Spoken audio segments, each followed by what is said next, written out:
Hey you guys, welcome back. I'm edcgunner and today I want to talk a bit more about Invicta Pro Diver, the watch I reviewed recently, and I just want to address some remarks, and I want to do a little comparison with the reference points among these watches. I compare all the watches to this one because everyone has one or had one and they know what to expect. It's a reference point. So we're gonna take a look at these two watches, a little bit of a side-by-side comparison, and see which one is better, because this one gets all the praise and this one gets all the hate. So stay tuned for another edcgunner video.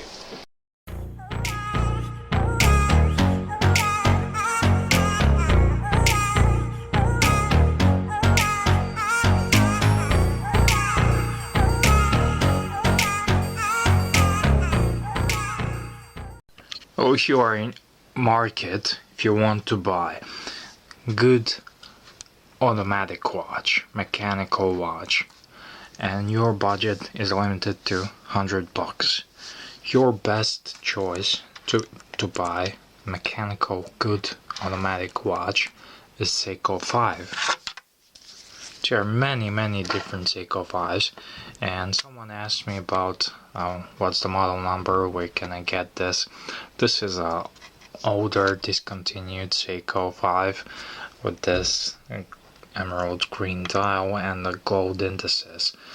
If I'm able, I will try to find a newer one on Amazon with the silver indices, but I found this one much nicer looking, like you can see.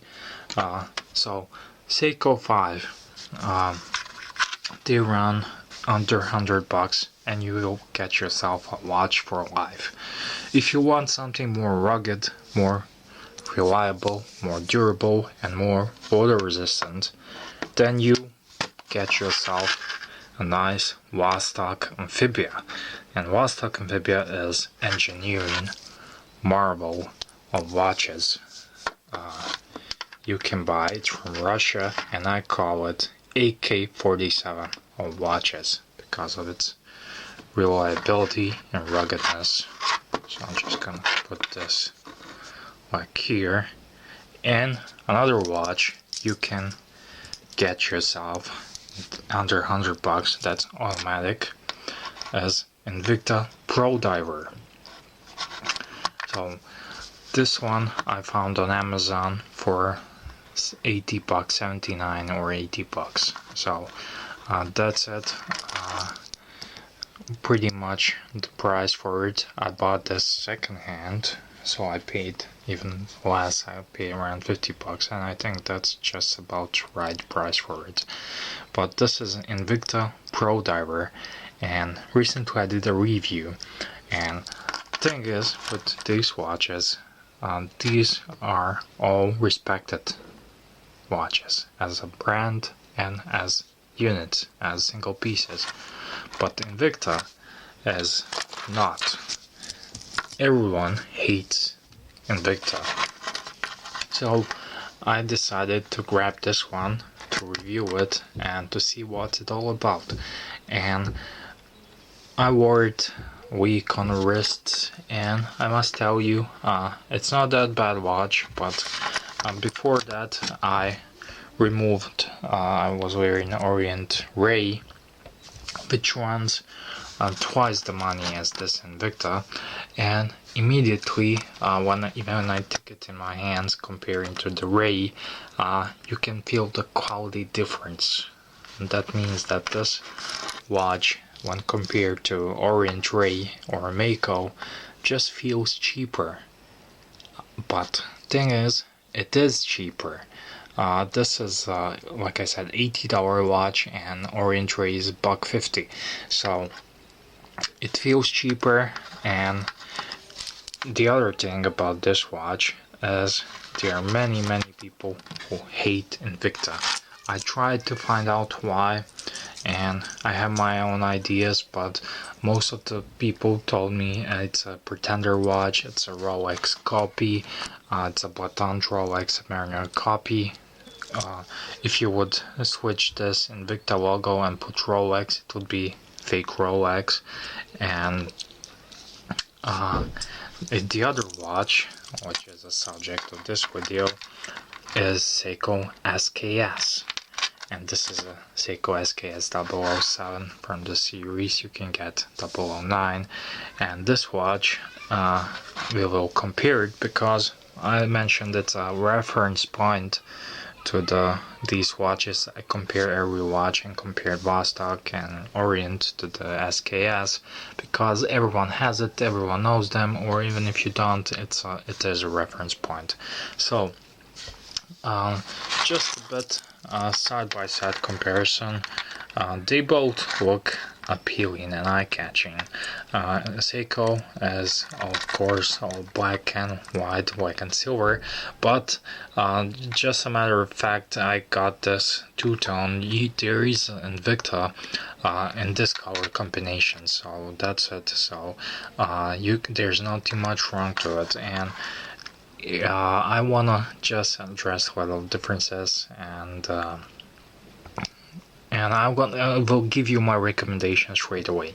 So if you are on the fence of buying either this or this, my recommendation is, if you don't have the money, you have just $80 spare to spend on a watch, and that $80 can get you that. I would recommend that you save up a bit more and buy yourself this one. There are numerous reasons, and we're gonna take a look at it. So when I did my review for Invicta, sorry about the camera shake, I tried to be unbiased and honest as much possible. I am all the time, and when I did the review, I mentioned that the watch looks alright. It's very eye-catching, especially with the blue combination. I would prefer the black one, and this combo just is not doing it for me that much, but I admit it's an eye-catching watch. The thing I don't like, it's just Rolex, feels like a fake Rolex, and I handle those as well, and that's the thing I don't like about it. Some of the guys mentioned they hate the brand, and I asked them why, and the arguments were, it says here Invicta Pro Diver, and the watch is not a certified diving watch compared to the Seiko. There are numerous tests and hoops to jump through to pass and to get that certification, and Invicta didn't bother. They just slapped on Pro Diver, and that's the name of the watch. But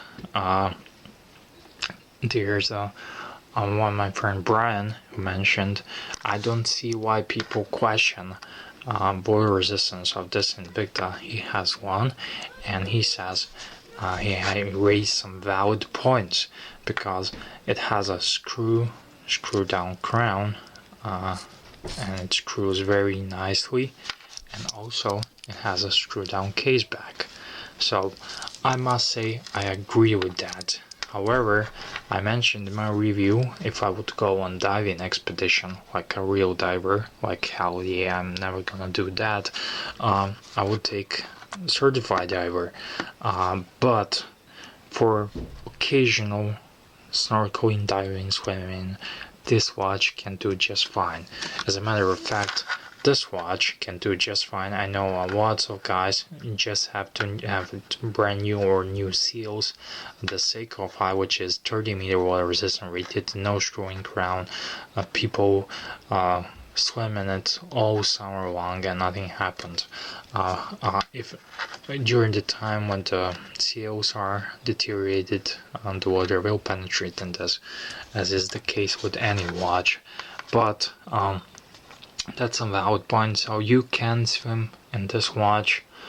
play around, and to tell you the truth, it's kind of a cold weather now, so I haven't been really swimming with it, and I do not have a means to pressure test this watch.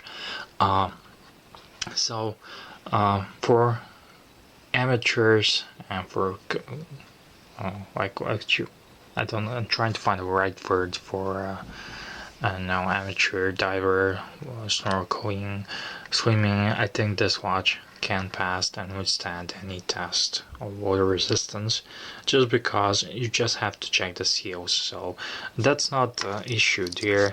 The issue is it's called Pro Diver, and it says here automatic professional 200-meter water resistance.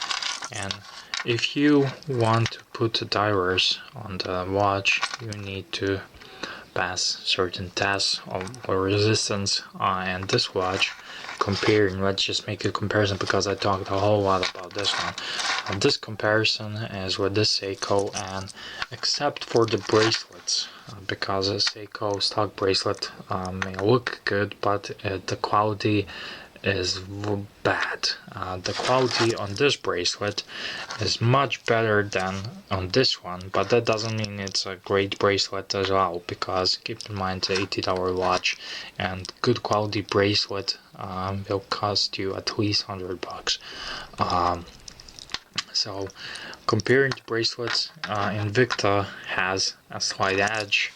They all have the same mechanism for closing, so Invicta is better there. The crystal on this watch, Seiko uses its own proprietary hardlex crystal, which is very hard. I read somewhere on forums that the sapphire is like 10 on the scale of hardness, and hardlex is number 9. However, hardlex do get scratches.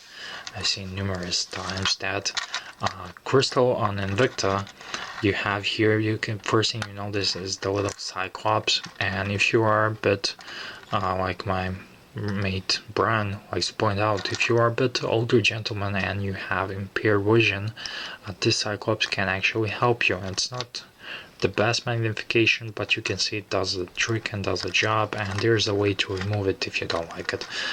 But you see that, and Invicta uses just a plain stone mineral crystal for this watch, and the difference is when you put it on the sun, you will see saturation rings through this crystal, and this one's just crystal clear.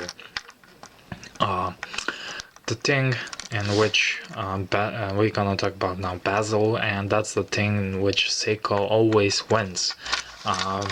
Bezels, Seiko has a nice bezel which is very extremely easy to turn. It's just like a dream. It feels like a real tool and a real diving instrument, and I always say that, though I'm so right. Here, when I first took this watch in my hand, I didn't like this bezel because of the way of this shape of this cutouts here, and it's not that it's not just not eye appealing to me, but it's not functional. If you grasp it, there is no much grip, and you will really have to struggle unless you have a strong manly fingers like I do have. You will struggle to turn it. It's not because in the bezel it's hard to turn, because of there's no grip to it. So as a professional automatic diver, this watch sucks. But as a professional pimp watch, like my mates like say Johnny Big Bollocks watch, this is a great watch for that purpose. It's eye-catching. You will catch a lot more birds with this one in the bar. With that one, it says here on the side Invicta, it's all polished, blah blah blah. The other important thing for a professional diving watch is the lume on the watch illumination, and the Seiko's lume is also legendary. There's not much stronger stuff than that. Seiko lume bright markers. While on this Invicta, there's no lume. Well, there is room for like 5 minutes and it completely disappears, but the indices are nicely well rounded with the chromed framed, while on the Seiko it's just a paint and with a bit of aluminum on it. So this is just brute tool watch for you. Well, this one on the other hand, it's a fancy schmancy Johnny Big Bollocks watch, so that's a term my mate used, and I think it's just a great watch for that, and there is definitely a need for that. I mentioned in my review it's a watch to attract the attention of the wrong kinds of lady, but hey, if you need something quick and fast, it's just a watch for you. And on the other side, if you get the black version, like this silver and black, it's a completely nice looking watch. So that's it. A little comparison. I missed the crowns. They're pretty much the same, except Invicta has a signed crown, and the edges on the overall feel of the watch, Seiko, is so smooth and polished out. And even though it's more toolish, when you take it in your hand and you wear it on your wrist, it's much more comfortable, and you can feel that quality. When you take the Invicta, immediately when you take it like this, you can feel some sharp edges around here and here, and it just lacks that little attention to detail, which is necessary, and while you are enjoying watches, that attention to detail is the difference, to be honest, especially on the higher end watches. And inside here you're looking at the see-through case back, and you can see the movement, which is coincidentally from Seiko's movement. So this is a Seiko NH35A movement, which is a better movement than on this watch, which is a Seiko 7S26, and this one, this movement is more accurate than on this one, with my experience with this particular watch. And it's also, when you pull off the crown, the second hand stops, which is called hacking, and you can adjust it to be more accurate, and it can be also manually wound, while the movement on the Seiko is just a brute 7S26 without all those, but it's still great movement. You can see here on Seiko, you see the case back, which is nice tsunami wave. So in conclusion of this video, I don't want to talk too much about it.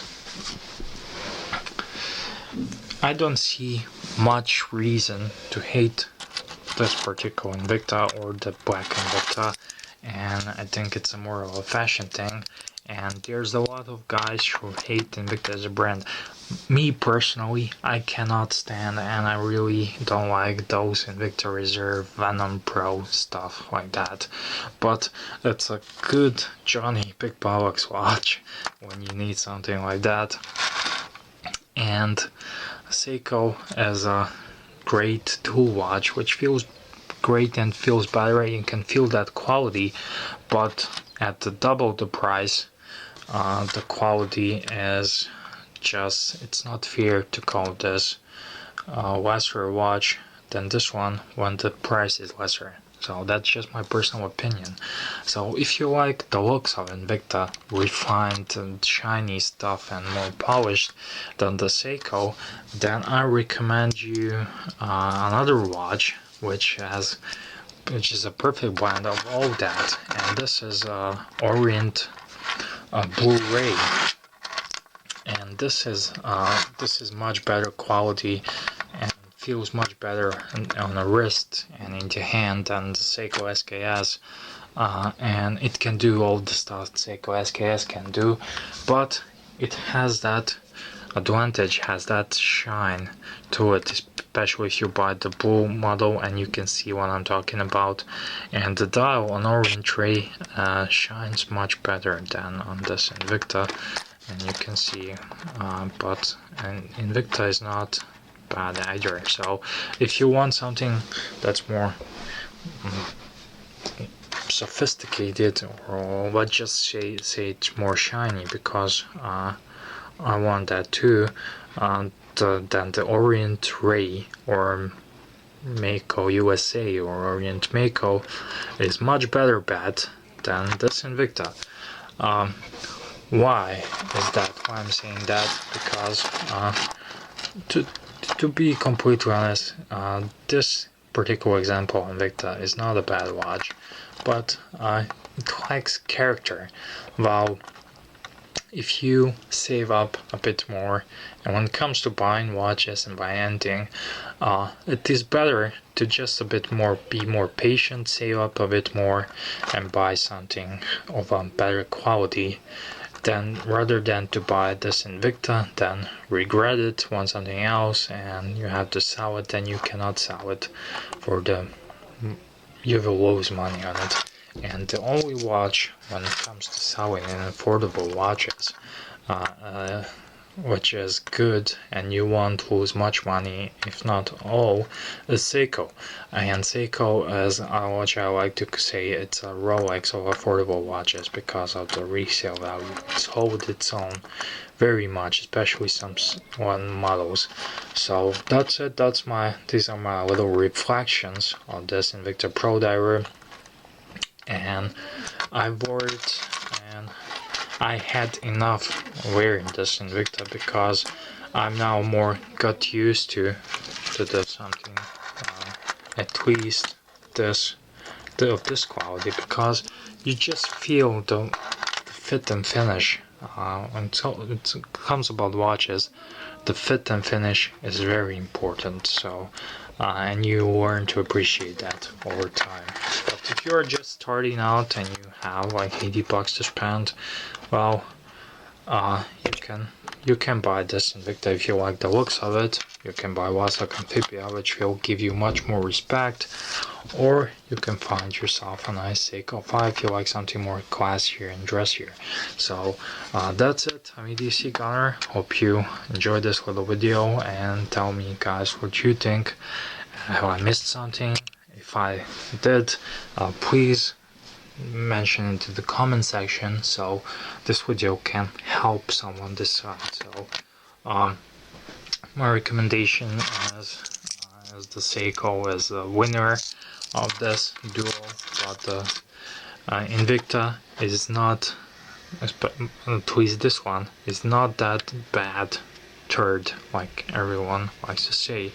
However, I must repeat myself, get a Seiko or Orient.